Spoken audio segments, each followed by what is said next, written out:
ભરૂચ અંકલેશ્વરની કરોડરજ્જુ સમાન નર્મદા મૈયા બ્રિજ પર લગાવવામાં આવેલ સેફટી ગ્રીલ પર વેધર રેઝિસ્ટન્ટ કલરથી ભરૂચના ગૌરવશાળી ઐતિહાસિક વારસાની ઝાંખી દર્શાવતા પેઇન્ટિંગ તૈયાર કરવા ધારાસભ્યની રજૂઆત કરવામાં આવી છે।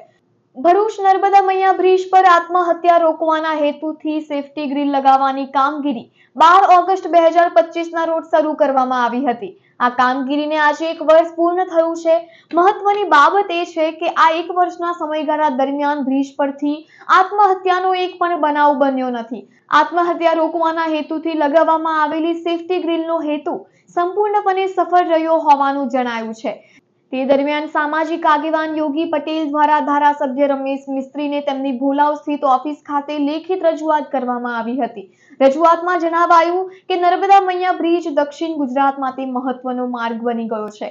બ્રિજ પર લગાવવામાં આવેલી સેફટી ગ્રીલ પર ઉચ્ચ ગુણવત્તાવાળા વેધર રેઝિસ્ટન્ટ કલરથી ભરૂચના ગૌરવશાળી ઐતિહાસિક વારસા ભૃગુ ઋષિ નર્મદા નદીનું આધ્યાત્મિક અને સાંસ્કૃતિક મહત્વ, ઐતિહાસિક સ્થળો તેમજ સ્વચ્છ ભરૂચ અને મારું ભરૂચ મારો ગર્વ જેવા વિષયો આધારિત આકર્ષક આર્ટવર્ક અને કલાત્મક પેઇન્ટિંગ કરવામાં આવે તેવી માંગ કરવામાં આવી છે। આ પ્રકારની કલાત્મક કામગીરીથી સેફટી ગ્રીલ માત્ર સુરક્ષાનું સાધન નહીં રહે પરંતુ ભરૂચની સંસ્કૃતિ અને ગૌરવની ઓળખ બનશે। સાથે જ બ્રિજનું સૌંદર્ય વધશે અને નાગરિકોમાં પોતાના શહેર પ્રત્યે ગૌરવ તથા જાગૃતિની ભાવના પણ મજબૂત થશે। આ કલાત્મક કામગીરી માટે કંપનીઓમાં CSR ફંડનો ઉપયોગ કરી આ કાર્ય સરળતાથી પૂર્ણ કરી શકાય તેવી રજૂઆત પણ કરવામાં આવી છે। સમગ્ર દક્ષિણ ગુજરાતને જોડતો માર્ગ એ નર્મદા મૈયા બ્રિજ થઈ ગયો છે। આ બ્રિજ પર વેધર રેઝિસ્ટન્ટ કલર કરવામાં આવે અને આ કલર દ્વારા ભરૂચનો ઐતિહાસિક વારસો, માં નર્મદા ભૃગુ ઋષિનું આધ્યાત્મિક સાંસ્કૃતિક મહત્વ, ઐતિહાસિક સ્થળો, સ્વચ્છ ભરૂચ મારું ભરૂચ મારા ગૌરવ વિષય પર કલાત્મક આર્ટવર્ક કરવામાં આવે તો આ ગ્રીલનો હેતુ માત્ર સેફટીનો જ નહીં પરંતુ ભરૂચના ગૌરવશાળી ઇતિહાસ અને સંસ્કૃતિનું સ્થળ બનશે।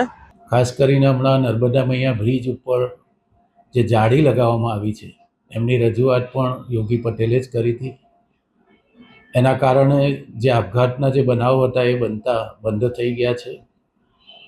વધુમાં નર્મદા મૈયા બ્રિજ ઉપર જે નેટ લગાવવામાં આવી છે એને વધારે સુશોભિત કરીને એમાં ભરૂચ જિલ્લાનો ઇતિહાસનું વર્ણન કરીને, માં નર્મદાના ઇતિહાસનું વર્ણન કરીને, માં નર્મદા અને સાથે આપણો સમુદ્ર આ બંનેને જોડીને જે વેપારી કેન્દ્ર ભરૂચ હતું એનું પણ વર્ણન એમાં દર્શાવવામાં આવ્યું છે।